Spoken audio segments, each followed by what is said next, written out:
Thank you. Okay, so the key thing to know about this question, it says the opposite faces of this dice add up to 7. So in terms of these are nets, aren't they, to make a cube. So my cube will look something like that. So if that's a 1 there, then on the back must be 6. Okay? So you've got to try and picture what's going on in your mind here. So if I unfolded that one to be facing down here, then I'd have 1 square in the middle, and you'd have then the 6 on the other side, wouldn't you? So with that 1 there, this would have to be the 6 here. Then that 3, you'd have 1 square between. Again, think of that being 3 here. On the bottom would have to be 4, wouldn't it? Okay? So then again, it's just got 1 square in between. So that would be 4 here. And then what's left? 2 and 5, isn't it? So 2 and then 5. It doesn't matter which way around the 2 and the 5 is. The 4 and the 6 are really, really important, but the 2 and the 5 doesn't matter which way around. Okay? For the other one, a little bit trickier, trying to work out what's going on here. Again, you've got to try and picture putting that together. So that one there, that 1 would actually be physically attached to this one here, wouldn't it? And then that one would fold to be opposite the 1, I think. Yeah? So that's top and bottom. So those ones there, just 1 square in between, so I can put the 4 in there.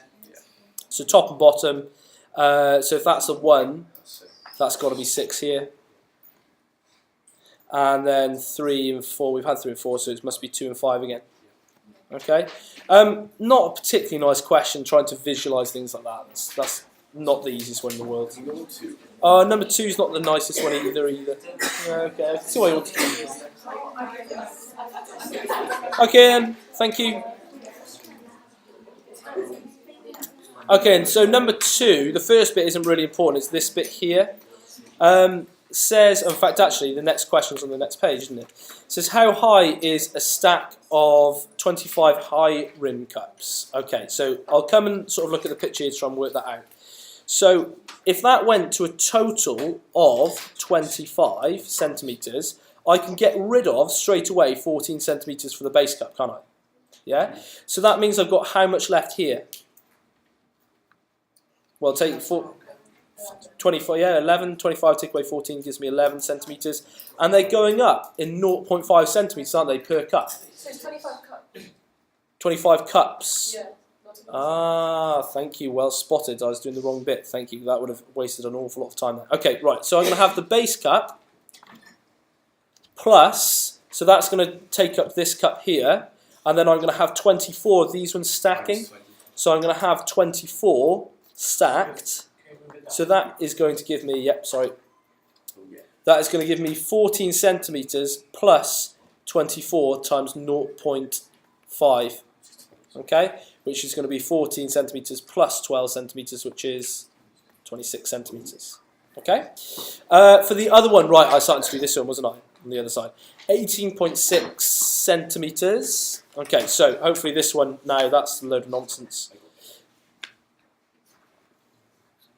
18.6. Well, again, I can get rid of 9 centimetres straight away because that's the base cup. So what's left here? 9.6 centimetres. And they're going up in 1.2. So what calculation do I want to do? Good. 9.6 divided by 1.2. I'm going to do that as 96 divided by 12, which is 8. Okay? So that's telling me that I've got the base cup and then I've got 8 in the stack. So I've got 1 base cup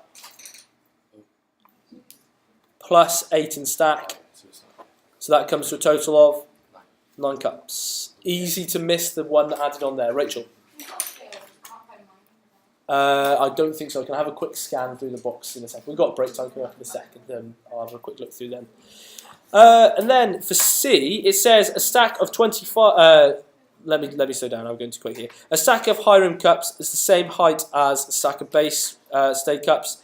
There are 21 base stay cups. How many cups are there? Okay, so it's basically putting those 2 bits of working together, putting it into one and giving you 1 less mark than what they're giving you from above. So 21 base would give me the base cup being 9 centimetres plus, so we get rid of 1 from the total there, 20 in the stack times 1.2. So that's going to be 9 centimetres plus 2 times that would be 2.4, 24. So a total of 33 centimetres. So what I need to do now, this bit here, that's 33 centimetres. Get rid of 14. That leaves me how many here? Is it 19? And then how many 0.5s go into 19? 9.5. Careful. You've divided it by 2. We divided by half. Say again? 38, well done. Okay, so we've got one base cup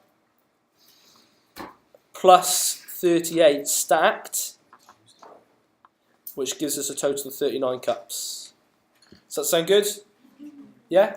So to get the marks, we have to have done that. They'll give you the marks if you've got 39. Okay? I'm not saying that's the only way to do it. And then number 3, does anyone want to go through number 3? No, Bill's pretty straightforward. What's the C stand for? It will tell you somewhere in the question. It stands for customer reading. It's nothing to do with the question really. It's just that, take away that. You times that by that to get the amount, but this is in pence, then it's in pounds, so you divide that by 100. And think if you had a bill coming through for like 25 grand, then that really is a sorry state of affairs. You don't want to be living in that house. Quarterly charge, that's going to get added on to your bill. So you times those together and then divide that by 100. And then, so you add those together to get that answer. 5%, we know how to find 5%, 5 out of 100 times, or 0.05 times. And then you'd add that on to get this answer in pounds. And then CR means you're in credit, which means that actually comes off your bill. Okay? Like I said, I wasn't going to go through that fully. Probability. Are there any other balls in the bag? Give a reason for your answer. No, because? Good. No, because all probabilities add to 1. Which means it's certain to get one of those balls. Calculate the probabilities selecting either yellow or purple. How do I do it? Add them up. Good. Just 0.4, 0 plus 0.06, which is 0.46. Then 5A, write down the first 3 sequences of the term here. First 3 terms of the sequence, sorry. All you do is sub in 1, 2 and 3. So 1 squared plus 10, 2 squared plus 10, and 3 squared plus 10.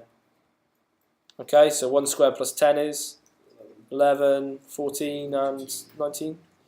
And then solving that equation, I'm not going to go through that either because I think you can do that.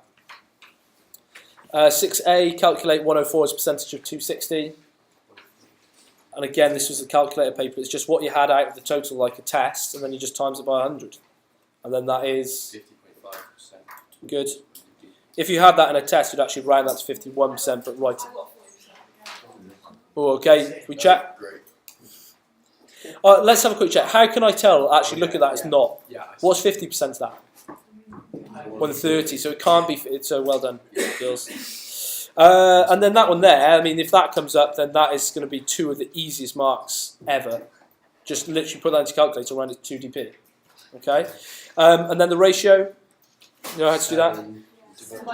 Good, add those together, then do 280 divided by 7, which is 40, then 3 times 40, 4 times 40, which is 120 and 160. This one here, what column do we make?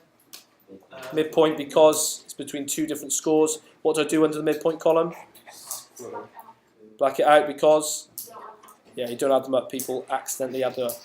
So 4.5, 14.5, 24.5, and do MP times F. You do add those up, you do add these up, and then you do whatever this answer here is divided by 20, and then you get your answer.